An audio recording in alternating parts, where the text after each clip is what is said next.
Good morning everyone, welcome back to my channel. আজকে হচ্ছে Sunday আর এইদিকে দেখো মায়ের ব্রেকফাস্ট তৈরি হয়ে গেছে। মা বানিয়েছে এখানে গরম গরম পরোটা আর তার মধ্যে হচ্ছে আচার দিয়ে রুটি। আর আমার গলা শুনতে পাচ্ছ, আমি আধা ঘন্টা আগে উঠেছি। তোমাদের জুনিয়র এখনও ঘুমোচ্ছে। সারা রাত যা ঝাঁকানাকা অবস্থা করেছে। কাঁকরোল গাছ হয়েছে নাকি মা? দেখো কত সুন্দর আমাদের এখানে কাঁকরোল গাছ হয়েছে আর ফুল উঠেছে, তার মানে ওখানে ফল অবশ্যই হবে। তো যাই হোক, জুনিয়র সারা রাত খুব জ্বালিয়েছে। ভ্যাকসিনেশনের পরে বুঝতেই পারছো ঝাঁকানাকা অবস্থা। আর পেট ভরে না খেলে তখন সারা রাত বলে যে মামাম টোটো দাও। তো এই হয়েছে ব্যাপার স্যাপার। আর মা এদিকে কী কাজকর্ম করছে, সবাইকে খেতে দেবে। আমি চা না খেলে আমার মুখটা তোমাদেরকে আমি দেখাতে পারছি না। আমি চা খেয়ে নিই, তারপর আমি ফিরে আসছি। পঙ্কু ওঠো। পঙ্কা, তোমাদের জুনিয়র উঠতে পারছে না পা নিয়ে, বুঝতে পারছো? শুয়েই রয়েছে ওঠার পর থেকে, ঘুম থেকে। চানের টাইম হয়ে যাচ্ছে। এদিকে আমাদের রস খাওয়া কমপ্লিট হয়ে গেছে। রস এই যে এইটুকু রয়েছে। আর খাওয়ার দাওয়ার আজকে সকালবেলা ব্রেকফাস্ট করেছে জানো, একটু পরোটা খেয়েছে, পরোটা।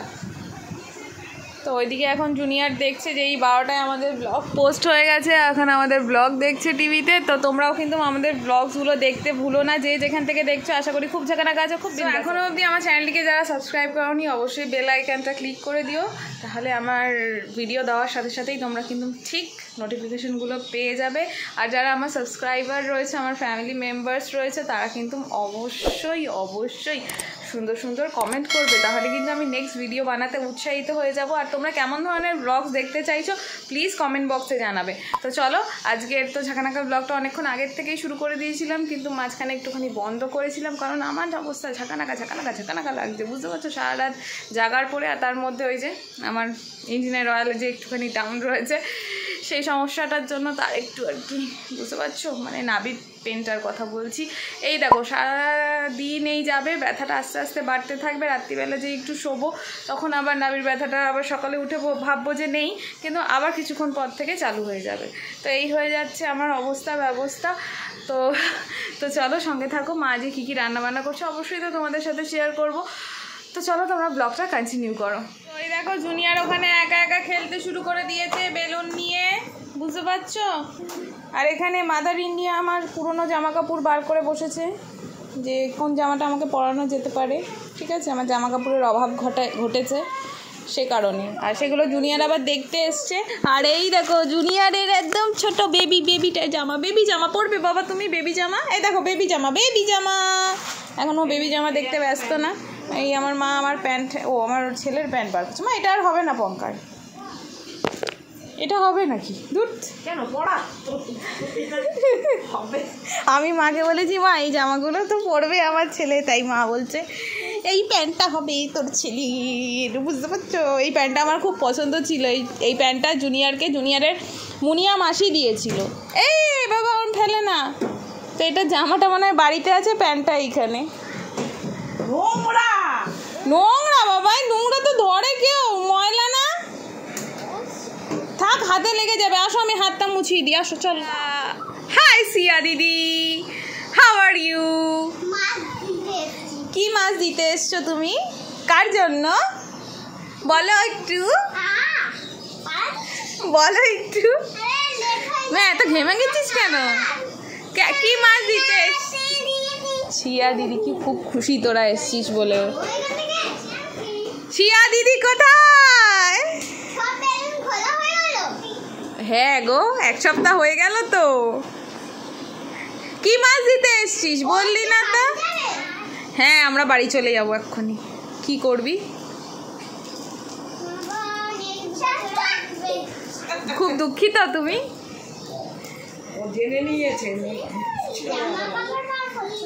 যাবো গিয়ে তো আমরা, এই জন্য জামা কাপড় বার করেছি এখানে। কি মাছ এনেছিস? কার জন্য? আমার জন্য। ও, আর পঙ্কার জন্য। আচ্ছা, এবার পঙ্কা যাবে চানু করতে। খুব আনন্দ হয়ে যায়। আদর করো। মুনিয়া মাসি কই? মাসিকে একটু আদর করে দিও তো, যাও।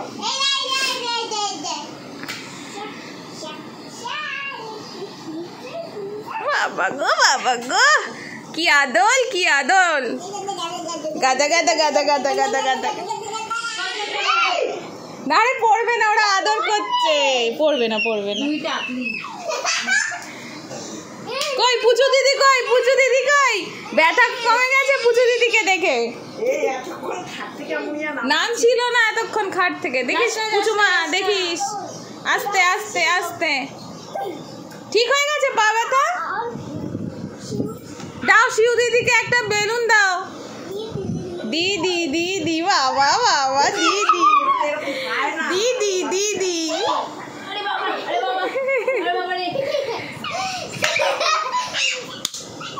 Hello everyone, I am Debayan Datta and you watching Asansol vlogger Shravani. তাই না? মামাম কই তোমার? মামাম কই? আর পঙ্কা কই? পঙ্কা এই যে পঙ্কু। রক্সি দিদি। ও মা, রক্সি দিদিকে দেখাচ্ছে তো। ওই যে রক্সি দিদি কই? আমিও ফ্রেশ হয়ে গেছি, জুনিয়ারও ফ্রেশ হয়ে গেছে। এখন জুনিয়ার খাবে হচ্ছে লাঞ্চ। আর আজকে লাঞ্চ এসছে হচ্ছে মামা দাদু বাড়ির থেকে। আর এখন জুনিয়ারকে সিনথেসাইজার খুলে দিতে হবে, বুঝতে পারছো? এই হয়েছে আমাদের ব্যবস্থা। কিন্তু বাবা এটাতে চার্জ হচ্ছে না। এই যে জুনিয়রের আজকে খাবার দাবার হচ্ছে শিঙি মাছের ঝোল, যেটা মামা দাদুর বাড়ি থেকে এসছে, পেঁপে আলু দিয়ে, তাই না মা? ভাতটা একটু কমাও, পঙ্কার এতটা খাবে না। এই যে বেজে উঠেছে তো সিনথেসাইজার। ও আচ্ছা, আমি বাজিয়ে দেবো। আসো এদিকে, আসো এখানে আসো, বাজাবো। এরম করেই তো জিনিসটা খারাপ হয়ে যাচ্ছে বাবাই। এই দেখো মা, হচ্ছে না তো, এটা বসালে হয় না, এটা এরম করলে হয়। কেন এরম হচ্ছে? খারাপ হয়ে গেছে। মামা আসুক, মামা ঠিক করে দেবে। মামা আসুক, মামা। হ্যাঁ সারে গামা পা দানি সা সানি দা পা মাগারে সা। চলো হচ্ছে না। মামা আসুক, ব্যাটারি চেঞ্জ করতে হবে।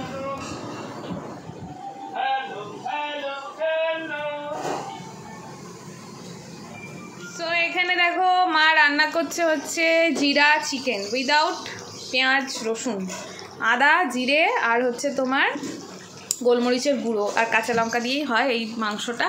তো এটা এখন অন দ্য ওয়ে। তো মা আজকে হলুদ দিয়েছো নাকি? একটু তো সামান্য একটু হলুদ পড়েছে। এইটাতে হলুদ যায় না দিলেই হয়। ওই আলু ভাজাতে মা হলুদ দিয়েছে বলে হালকা হলুদ লাগছে, নাহলে এটা পুরোপুরি চিকেনটা ব্রাউন কালারের। রান্না বান্না দেখাতে গেছি আর উনি এখানে দেখো গ্লাস থেকে জল নিয়ে ফেলে কি করছে। দেখো তোমরা, স্কোয়ার করছে। এখন আবার কি করবে তুমি? জলটাকে এই পটি বক্সে ফেলবে? উইউ আসো, জামা ছাড়িয়ে দিই। ঘড়িতে বাজে এখন সন্ধ্যে 6টা আর আমরা একটু বাইরের দিকে যাওয়ার জন্য বেরিয়েছি জুনিয়রকে নিয়ে। না দেখতে পায় না ও। সোজা গিয়ে চোখে অপারেশন করতে হবে। এই পঙ্কুরি, তুমি দেখতে পাও না, চোখে অপারেশন করতে হবে। আমার নামে বদনাম করছিস? আমরা পার্কে চলে এসছি। আস্তে এবারে ইনি যাচ্ছেন। কোন দিক দিয়ে যাবে বাবা? এই দিক দিয়ে নামো, আস্তে করে নামো। এই তো। কোনটায় যাবে তুমি? কোনটায় যাবে? ডাকলিং কোথায়? ডাকলিং কই? ডাকলিং যাবে? ডাকলিং কোথায় যাবে? হর্স কই?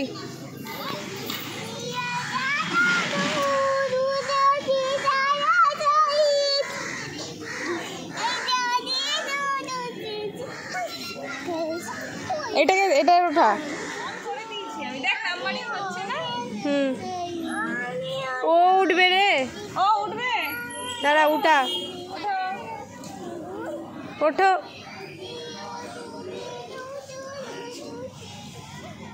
কি বলে রে? তুই কি বলছিস রে? ও অনেক কিছুই বলছে। তুই কি বলিস?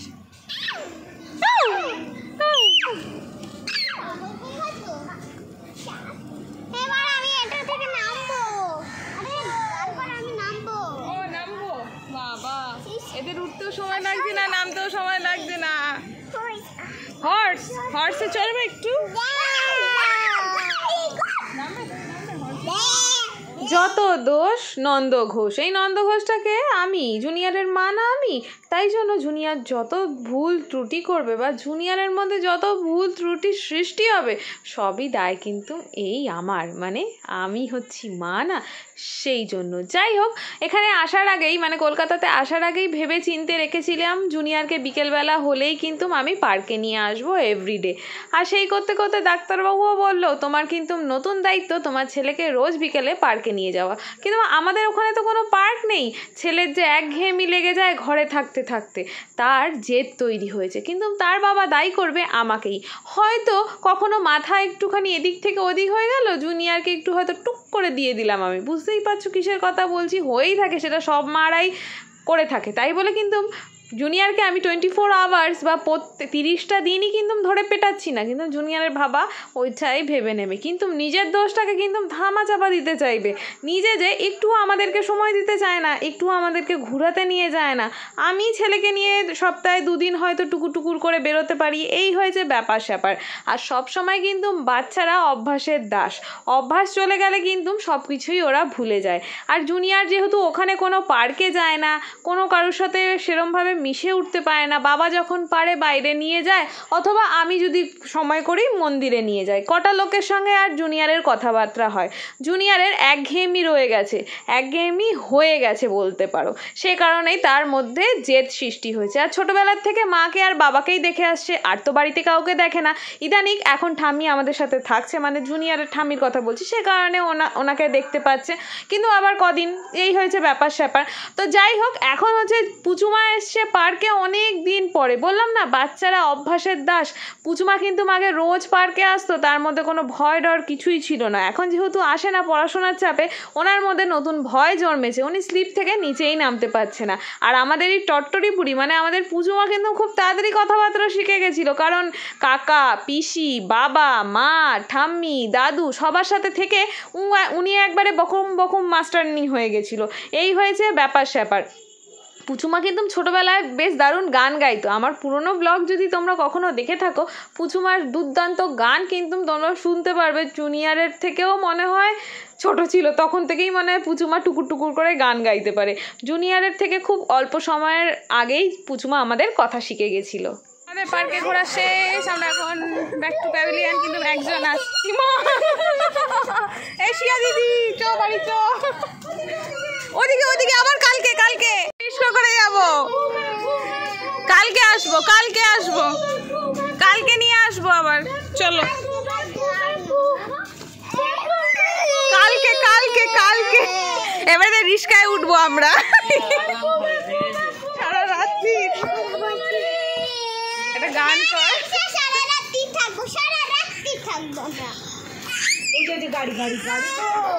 ওই রিস্কা এদিকে আসো, আমরা যাবো।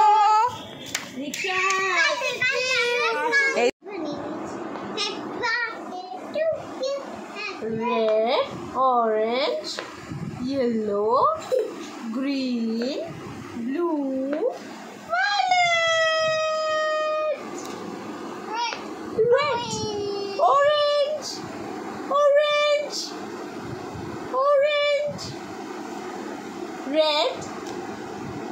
red orange yellow green